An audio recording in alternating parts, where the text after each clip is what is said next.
Well, hello, user testing community. It is Mike McDowell once again from the solutions consulting team here at User Testing, back with another tip of the week. This is a special St. Patrick's Day tip of the week, although when you watch this, it's going to be a few days after. But I'm recording it on St. Patrick's Day, so I've got my green on. This week's tip is something that came out of yesterday's The Great Show. If you didn't see The Great Show, the recording should be posted at this point, so you can go back and take a look at it with some great panelists from Hearst.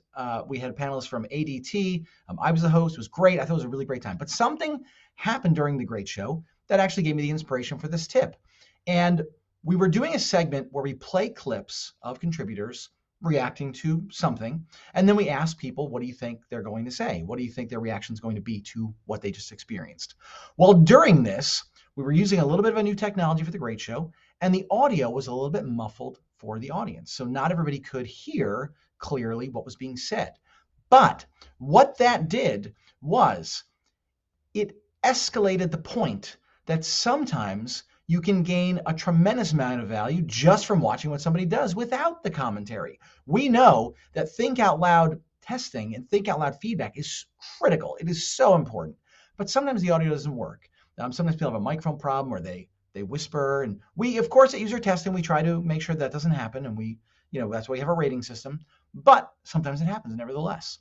So I'm going to play a clip for you, but I'm going to turn off the sound to show you what I mean, and I'll tell you what I said after seeing this clip while not being able to mostly hear it.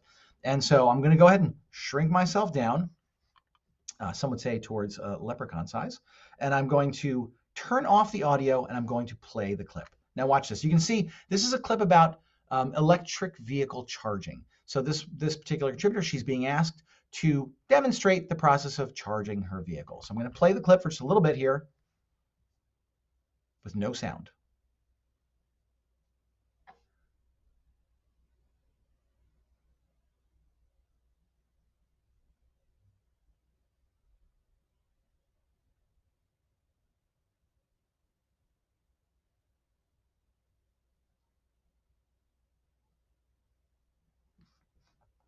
Okay, so just that little bit from that clip. Just think for a second. What do you think she might have been saying when the camera was just fixed on that cord on her driveway? I actually took a guess. I said, I think she's going to say that the cord is too long and that she wants a retractable cord that goes up to the charger that was fixed to the wall, or some kind of a, like a garden hose type of a thing that you can wrap the cord up and stick it on there.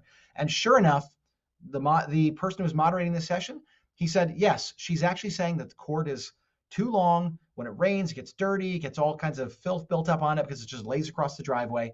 And so indeed, she said she wished that it was shorter, but not too short because she likes being able to reach all around her driveway. So she needs a solution that makes the cord shorter when it's not in use. And just from seeing the camera lingering on the cord like that, I was able to guess she's probably not happy. She's got some issues with this cord. And what could those issues be?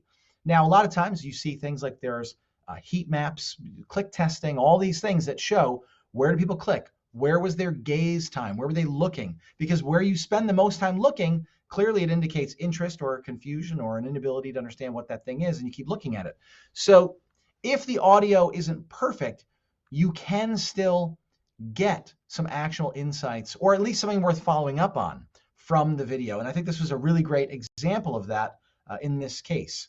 So the point today is make sure you're paying attention to what you see as well as what you hear. It's really important, and you could get really valuable information. Even if someone doesn't say anything, if she had never said anything about the cord, we could have gleaned that insight that, hey, she kind of lingered on the cord there. I think there's a problem.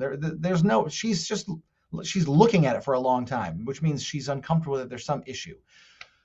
So hopefully a lot of you guys will take that to heart. You'll start paying attention just as much to what you're seeing on the video as to what you're hearing in the video. They're both very, very important. When they're put together, that's basically perfection. And you basically can get a lot of actionable intel from those customer videos.